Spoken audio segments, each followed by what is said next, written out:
చిలుకూరు ఆలయ హక్కుదారుడు అని మీకు ఒక మాట చెప్పారు. Founder family, founder family family. So ఇప్పుడు మీరు ధర్మకర్త సార్, ధర్మకర్త మీరు. ఓకే, సౌందరరాజన్కి సంబంధించిన ఆధిపత్యం ఎక్కువైంది. ఆయన అంటే మొత్తంగా ఒకవేళ చిలుకూరు బాలాజీ టెంపుల్ అని మాట్లాడితే లోపల ఉన్న భగవానుడు, బయట ఉండే సౌందరరాజన్, ఈ 2 పేర్లు తప్ప 3వ పేరు వినిపించట్లేదు. ఈ ఆలోచన విధానంతోనే మీరు ఇవాళ బయటకు వచ్చి ఆయనకు వ్యతిరేకంగా మాట్లాడుతున్నారు అంటే ఏమంటారు? సార్ మేము వ్యతిరేకత మాట్లాడేది కాదు సార్. ఇక్కడ జరుగుతున్న సంఘటనలు చాలా ఘోరమైన పరిస్థితులు ఉన్నాయి ఇక్కడ. మీకు బయట కనిపించేది కానీ, ఎందుకంటే మేము స్థానికులం కదా సార్, ఇక్కడ మేము ఈ విలేజ్ కి సంబంధించిన విషయం కదా. ఈ రోజు కూడా మీరు ఎక్కువ దాడి జరుగుతుంది అడిగింది అంటున్నారు కానీ, అది దాడి జరిగిందని ఎవరన్నా చూసిరా సార్? కొట్టడం ఒకటే దాడి కాదులేండి. అంటే మనం దాన్ని ఒకటి వాళ్ళు వచ్చిన వాళ్ళు కూడా ధర్మం గురించి చెప్పిన వాళ్ళే సార్. ఇతన్ని బాగా అవమానించిందని ఫీల్ చేసి వాళ్ళ మీద కంప్లైంట్ చేయడం జరిగింది. అంటే ఒక రూమ్ లో జరిగిన సంఘటన మీరు చూడలే, నేను చూడలేదు సార్ అది. సరే సార్, నేనేమంటానంటే ఆ వీడియో చూసారా మీరు? వీడియోలు అన్ని చూసినాం సార్. అతను దాడి చేసిన వీడియో లేదు సార్. దాడి చేసిన వీడియో వద్దు, ఆ వీడియో చూసారు కదా మీరు. ఇప్పుడు ఒక ప్రొఫెసర్ గా పనిచేసిన వ్యక్తి ఒక ఆలయానికి సార్, సౌందరరాజన్ గారి మీద కాలేదు, అది వాళ్ళ బాబు, వాళ్ళ అబ్బాయి రంగరాజన్ గారు. సౌందరరాజన్ ఇప్పుడు అక్కడ కూర్చొని ఉన్నారు. ఆయన నేల మీద కూర్చోబెట్టి వీళ్ళు ఒక రంగరాజన్ సార్, సౌందరరాజన్ కాదు, రంగరాజన్. ఆయన అదే నేను రంగరాజన్ గురించి అడుగుతున్నాను. నేను రంగరాజన్ని కింద కూర్చోబెట్టి ఆయన వీళ్ళందరూ చైర్ మీద కూర్చొని ఆయన్ని ఇప్పుడు చూడండి చేతులు జోడించి మరి ఆయన క్షమాపణలు కోరుతున్నారు. సో ఇలా చేయడాన్ని మీరు దాన్ని దాడి చేయడం అనను. అది సమర్థించారు సార్. ఎవరైనా కానీ మనం ఒకటి పూజారులని గౌరవించే సాంప్రదాయం సార్ మనది.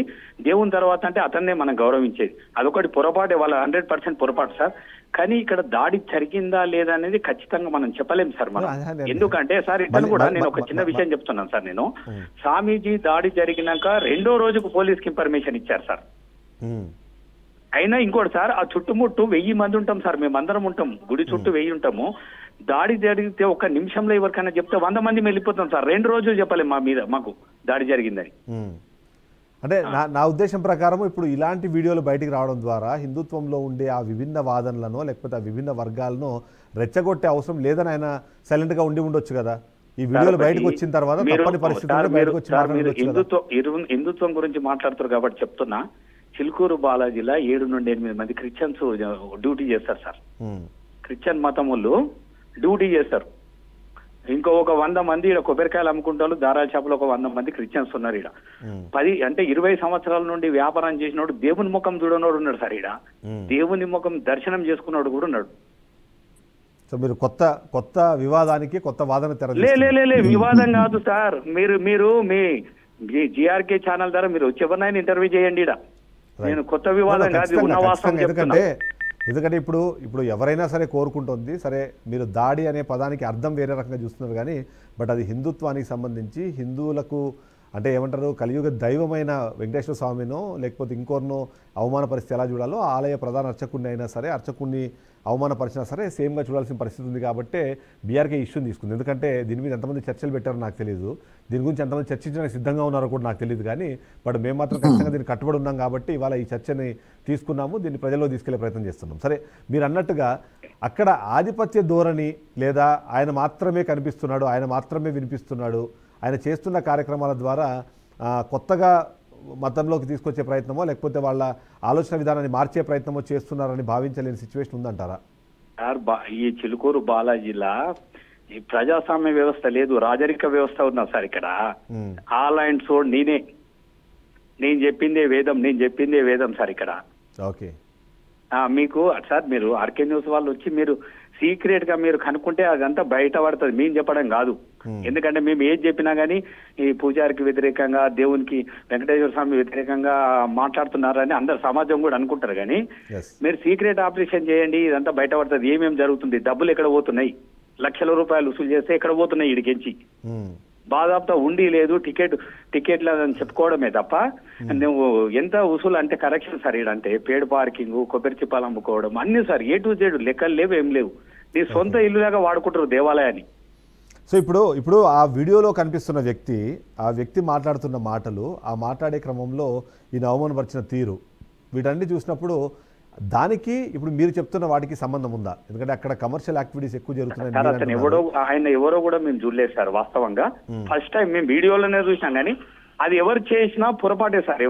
ఎవరైనా చేయని, ఇప్పుడు సమాజంలో ఎవరినైనా కానీ ఒక పూజారి అంటే మనం గౌరవిస్తాం సార్. ఎవరైనా కానీ వాళ్ళు అది ఖండించవలసిందే. అది తప్పు. ఎదుటోళ్లను అట్లా అవమానపరచడము, అతని మీద కూర్చొని ఆయనను కాళ్ళకాడ కూర్చొని పెట్టడం, అది తప్పే సార్. 100% తప్ప. వీరరాఘవరెడ్డి గారి 100% తప్పది. రైట్. సో ఒకసారి వెంకటరెడ్డి గారు జరుగుతుంది. వెంకటరెడ్డి గారు చెప్పండి. మీరు 2 వాదనలు వినే ప్రయత్నం చేశారంటే 2 వాదనలు సరే అక్కడ ఆ పర్టికులర్ పర్సన్కు సంబంధించిన వ్యవహార శైలి కానివ్వండి, లేకపోతే వాళ్ళు వ్యవహరిస్తున్న తీరులో హిందుత్వానికి నష్టం జరుగుతోంది, ఆయన సెక్యులర్ అని చెప్పుకునే క్రమంలోనే అంటే ఇక్కడ ఉన్న ఒక గొప్పతనాన్ని తక్కువ చేసే ప్రయత్నం జరిగింది అన్న ఒక బాధ అంటారా, ఆవేదన అంటారా, ఖచ్చితంగా మనకు కనిపిస్తుంది. మల్లారెడ్డి గారి దగ్గరికి వెళ్దాం. ఎందుకంటే కశ్యప్ గారు చెప్పిన మల్లారెడ్డి గారు ఈయనే కాబట్టి, ఎందుకంటే చిలుకూరు ఆలయ దానికి హక్కుదారుగా ఆయనకి ఒక వర్డిక్ట్ కూడా వచ్చిందని చెప్తున్న నేపథ్యంలో మల్లారెడ్డి గారు సార్ ఇప్పటిదాకా సార్ పక్కన సార్ ఎవరో మల్లారెడ్డికి ఒక 1 month కింద సుప్రీంకోర్టు జడ్జిమెంట్ వచ్చింది అంటున్నారు కదా సార్. అవును సార్ మల్లారెడ్డి అంటే నేనే. సుప్రీంకోర్టు జడ్జిమెంట్ మాకు 2023లో వచ్చింది sir. Okay. High court, supreme court, district court, lower court అన్ని మా ఫేవర్. మీరు దేనికోసం వెళ్ళారు మీరు అసలు? కోర్టు ఫౌండర్ ఫ్యామిలీ మేము సార్. దేవాలయం మా తాత వాళ్ళు కట్టించిన టెంపుల్ ఇది. ఓకే. అతను ఏమంటాడంటే వీళ్ళు కారు అని మా మీద సుప్రీంకోర్టు దాకా వెళ్తే సుప్రీంకోర్టులో గెలిచినాం సార్ మేమే. రైట్. సో దానివల్ల మీకు వచ్చే హక్కులు ఏంటి సార్? ఇప్పుడు ఎండోమెంట్ యాక్ట్ ప్రకారము ఎవరు వంశకులు కట్టిస్తే వాళ్ళే చైర్మన్ అయ్యే అధికారం ఉంది సార్ టెంపుల్ కు. రైట్. ఎండోమెంట్ 30/87 యాక్ట్ ప్రకారము మన టెంపుల్ 1956 ఎండోమెంట్ రిజిస్ట్రేషన్ సార్. చాలా మందికి తెలియదు, ఇది ఎండోమెంట్ కాదనుకుంటాను. ఇది ఓకే. ఇది 56 రిజిస్ట్రేషన్ సార్. సార్ వచ్చే ఆదాయాన్ని కోట్లాది రూపాయలు పక్కదారి పట్టిపోతున్నాయి సార్ ఇవన్నీ. ఇప్పుడు ఇక్కడ అంటే నా ప్రశ్న ఏంటంటే స్ట్రైట్ గా అడుగుతున్నాం, మీరు తప్పుగా అనుకోకండి. మీకు వచ్చిన హక్కు ఏంటి? వాళ్ళ అక్కడ వచ్చే ఆదాయం మీద మీకు హక్కు వచ్చింది, అక్కడ చేయాల్సిన సేవ పైన హక్కు వచ్చింది మీకు? సార్ నాకేం హక్కు వచ్చిందంటే, ఇతను సుందరరాజన్ గారు మా మీద లోయర్ కోర్టు అంటే రంగారెడ్డి జిల్లా కోర్టు, హైకోర్టుకు, సుప్రీంకోర్టుకు పోయారు. ఏమని అంటే గుణాల వంశకులు వీళ్ళు కారు అని అతను మా మీద పిటిషన్ వేసింది సార్. రైట్. సుప్రీంకోర్టు వీళ్ళే అని చేసింది సార్. అయితే ఎండోమెంట్ టెంపుల్ కాబట్టి ఎండోమెంట్ యాక్ట్ ప్రకారం చైర్మన్ పదవి మీకు వచ్చింది సార్. నేను కాదనట్లేదు. చైర్మన్ పదవి మీకు రావడానికి కోర్టు మీకు అనుమతి ఇచ్చింది అంటే చైర్మన్ పదవి వస్తుంది. మీరు సేవ చేయడానికి హక్కుదారులుగా మారారా ఇవాళ, లేకపోతే అక్కడ వస్తున్న ఆదాయానికి వ్యయాలకు సంబంధించి ఆ లెక్కలు చూసుకోవడానికి మీకు హక్కు వచ్చిందా ఏంటి? అంటే దాని మీద మీకు అంత అంటే సుప్రీంకోర్టు దాకా వెళ్ళి కొట్లాడడానికి అవసరం ఏమొచ్చింది సార్? ఇప్పుడు మనకు సేవ చేసే, దేవుని సేవ చేసే అదృష్టం అందరికి రావాలి కదా సార్. మాకు కూడా రావాలి కదా. మా వంశం కూడా కట్టించినప్పుడు సార్ మేము ఆదాయం ఎప్పుడు ఆలోచన చేయలేదు సార్. ఓకే. ఎందుకంటే మాకు భగవంతుడు ఇస్తా ఉన్నాడు, మాకు కూడా ఆస్తులు ఉన్నాయి, మాకు పొలాలు ఉన్నాయి, మేము బతుకుతున్నాం సార్. కానీ నీకు ఏంటంటే సార్, నేను దేవాలయానికి వచ్చే సమ్ము ఎవరంటే వాళ్ళు తింటున్నారు సార్. ఇక్కడ బాగా ఘోరంగా ఉంది పరిస్థితి. అంటే చాలా మందికి తెలియదు. ప్రశ్న ఎందుకు అడుగుతున్నానంటే, రాఘవరెడ్డి మాట్లాడుతున్నప్పుడు కొన్ని అంటే ఆయన చేసే వ్యాఖ్యల ప్రకారం, లేకపోతే పొద్దు నుంచి ఎవరైతే రంగరాజన్ సంబంధించిన వ్యక్తులు కానివ్వండి, లేకపోతే కూడా ఇలా చేసేది ఉండే సార్ మీరు సార్. చెప్పండి. ఆయన అనుకూలంగా మాట్లాడే వాళ్ళందరూ చెప్తుంది ఏంటంటే, ఈ ఆదాయ వ్యయాలకు సంబంధించి మనం కలిసి వర్క్ చేసుకున్నాము అనే ఒక ప్రతిపాదన తీసుకొచ్చారు. ఆ ప్రతిపాదనకి ఆయన ససేమిరా అన్నందుకు, ఆయనని ఇందులో భాగస్వామిగా చేయనందుకు మాత్రమే ఈ దాడి జరిగింది అన్నది ఒక వాదన వినిపించే ప్రయత్నం చేస్తున్నారు హిందుత్వానికి సంబంధించి. సార్ నేనేమంటున్నాను సార్, ఆదాయం గురించి వస్తున్నది రాఘవరెడ్డి గారికి ఏం తెలుసు సార్? ఇక్కడ ఆదాయం వస్తుందని ఆయనకేం తెలుసు? ఇప్పుడు మీరు చెప్పిన ప్రకారం తెలుసుగా అబ్జర్వ్ చేసే వాళ్ళకి అర్థమైపోతుంది కదా. మళ్ళీ ఇప్పుడు సార్ మీరు అన్న 100% సార్ తెలిస్తే మళ్ళీ వచ్చే ఆదాయం ఎక్కడ పోతున్నా సార్? ఇప్పుడు సార్ అది గురించి మాట్లాడాలి కాబట్టి నేను చెప్తున్నా. మల్లారెడ్డి గారు సార్ ఇప్పుడు ఒక ప్రశ్న ఏంటంటే, సరే మీరు చాలా విషయాల గురించి మాట్లాడుతున్నారు, సరే మాకంతా విషయాలు వాస్తవానికి తెలియవు, కొత్త కోణం కనపడుతున్నటువంటిది. ఇప్పుడు గతంలో, ఎందుకంటే నేను ఒక 40 సంవత్సరాల నుంచి ఆయన నాకు తెలుసు, పరిచయం. ఈ మధ్యన అంటే పరిచయం లేదు సౌందరరాజన్ గారు. ఒకటేంటంటే, ఇప్పుడు ఆయన మేము విన్నది కరెక్టో కాదో తెలీదు, ఆయన తమిళనాడు నుంచి వచ్చి వాళ్ళ పూర్వీకులు ఇక్కడ సెటిల్ అయినట్టు. అంటే ఆ దేవాలయాన్ని వాళ్ళ పూర్వీకులు నిర్మించారా, లేకపోతే అక్కడ వాళ్ళు పౌరోహిత్యం చేస్తున్నారా? పౌరోహిత్యం చేశారా? సార్ మీకున్న సమాచారం ఏంది?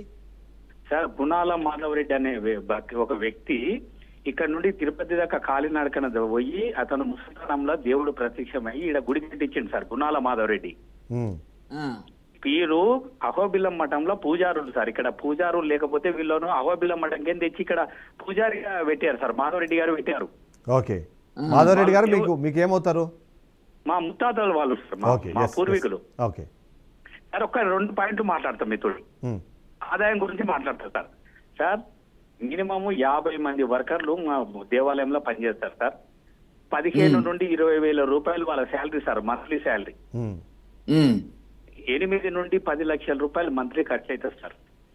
వాళ్ళ శాలరీ బ్యాంకు ద్వారా ఇస్తున్నారు సార్. సార్ నేను ఉట్టిగా చెప్తలేను, బ్యాంకు ద్వారా వాళ్ళ అకౌంట్లోకి వేస్తారు. ఎక్కడి నుండి వస్తున్నాయి సార్? రూపాయి తీసుకున్నప్పుడు నీకు 10 లక్షల రూపాయల శాలరీ ఎక్కడి నుండి వస్తున్నాయి సార్? ఇంకో చిన్న విషయం చెప్తున్నా సార్. పేడు పార్కింగ్ 20 లక్షల రూపాయలు సార్ మంత్లీ.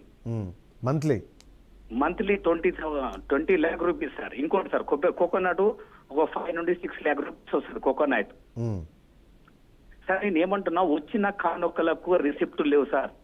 బహిరంగంగా ఇప్పుడు గుడి మెంట్ అనేది ఆవుల మెంట్ అనేది కానీ ఇష్టం వచ్చినట్టు డబ్బులు వసూలు చేస్తున్నారు. కావాలంటే మీరు వచ్చి రండి, నేను చూపిస్తా మీకు. ఒకటి హుండీలో భక్తులు ఇష్టపూర్వకంగా డబ్బు వేస్తుంటారు కదా. నేను ఒకటి చెప్తాను, ఇంకోటి కూడా ఉండి కథ కూడా చెప్తా సార్. 2004 వరకు ఉండే సార్ మన దేవాలయంలో. 2004 లో ఉండి తీసేసి సార్. ఎందుకంటే సార్ నేను ఒక చిన్న విషయము, భక్తునికి ఇష్టం అంటే ఉండిలో 10 రూపాయలు వేస్తాడు, 5 రూపాయలు వేస్తాడు, లేకపోతే ఏంటి సార్ బలవంతాన ఉండిలు ఎవరు వేపియారు కదా సార్. అవును సార్ ఒక విషయం, ఉండి తీసేసి ఇండైరెక్ట్ గా వాళ్ళ ఉండిలో డబ్బులు వేపించుకుంటున్నారు సార్. Right, okay sir. ఇది కోట్ల సార్. ఇంకోటి మీకు ఒక చిన్న విషయం సార్. ఇంకోటి సార్, తిరుమల తిరుపతి దేవస్థానానికి ప్రపంచంలో ఆన్లైన్ రూపంలో డబ్బులు వేస్తారు సార్. అది ఉండి కిందికి లెక్క కడతారు కదా సార్. అవును. మల్లారెడ్డి గారు ఒక ప్రశ్న, మీరు ఖర్చులే 8-9 లక్షలు వస్తున్నాయి అన్నప్పుడు మీ లెక్కలో తక్కువలో తక్కువ ఎంత ఆదాయం నెలకొచ్చేటువంటి అవకాశం ఉన్నది రకరకాలుగా దానికి? సార్ ఎంత లేదన్నా 1 కోటి రూపాయలు వస్తుంది సార్ మన దేవాలయానికి నెలకు. 1 కోటి రూపాయలు సార్. ఎందుకు చెప్తున్నా సార్, ఒక చిన్న విషయం చెప్తున్నా. ఆన్లైన్ ద్వారా 60 నుండి 70 కోట్ల రూపాయలు డిపాజిట్ ఉన్నాయి సార్ మన బాలాజీ టెంపుల్ పేరు మీద. Okay sir. ఇంకోటి, వీళ్ళు ఓన్లీ అర్చక సార్, ఓన్లీ అర్చక. ఎలాంటి రైట్స్ లేదు దేవాలయం మీద. వీళ్ళు ఓన్లీ అర్చక, నామినీ అర్చకుడు సార్. ఇలా గవర్నమెంట్ ఈవో కూడా లేడు, నామినీ అర్చకుడు. రేపు 70 నుండి 100 కోట్లు డ్రా చేసుకుని విదేశాలకు పారిపోతారు. ఎవరిని పట్టుకుంటారు సార్? అయితే దానికన్నా ముందు ఒక పాయింట్ చెప్పండి నాకు. మీరు చెప్పే ప్రకారము 20 లక్షల రూపాయలు ఒట్టి పార్కింగ్ మీద 5-6 లక్షల రూపాయలు కొబ్బరికాయలు అమ్మితే వచ్చినప్పుడు ఈయన ఏమైనా ఆస్తి ఎక్కడ మీకు కనిపిస్తుందా? ఏమైనా ఆస్తులు కానివ్వండి, లేకపోతే వస్తువులు కానివ్వండి, కార్లో లేకపోతే ఇంకోటి ఏమైనా ఎక్కడ కనిపిస్తున్నాయి ఆయన కొన్నట్టు కానివ్వండి, ఆయన ఎక్కడైనా అనుభవిస్తున్నట్టు కానీ? సార్ ఇప్పుడు మనకు అనుభవిస్తున్నది అదని చెప్పించేస్తారా సార్ వాళ్ళు? అదే ఎక్కడో కాదండి, ఏమన్నా అంటే అబ్జర్వ్ చేస్తేనే మనకి 25 లక్షలు ఖర్చుగా ఆదాయం కనిపించినప్పుడు ఆదాయాన్ని దారి మళ్లించడానికి ఏదో ఒక అవకాశం ఉండాలి. దారి మళ్లించిన తర్వాత సార్ నేను ఒకటి ఏమంటున్నా సార్, ఒకటి వినండి సార్. ఇప్పుడు ఇది ఎండోమెంట్ టెంపుల్ అయినా ఎండోమెంట్ ఆధిపత్యం దీని మీద లేదు సార్. ఇది సి టెంపుల్ అని, సి టెంపుల్ అని నా చెప్పుకున్నాడు సార్. ఏబిసిగా తెలుసా సార్? ఏబిసిడి అని దేవాలయాలను. అవును, మనది సి టెంపుల్, ఇది గ్రామానికి వదిలిపెట్టాలని తెచ్చుకున్నాడు సార్ అతను. ఓకే.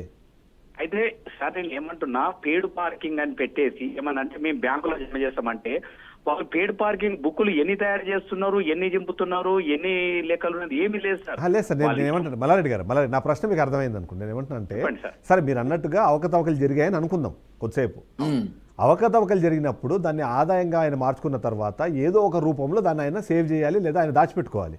అలాంటి దానికి సంబంధించిన ఏదైనా ఆధారాలు కానీ లేకపోతే ఏమన్నా సమాచారం కానీ మీ దగ్గర ఉందా?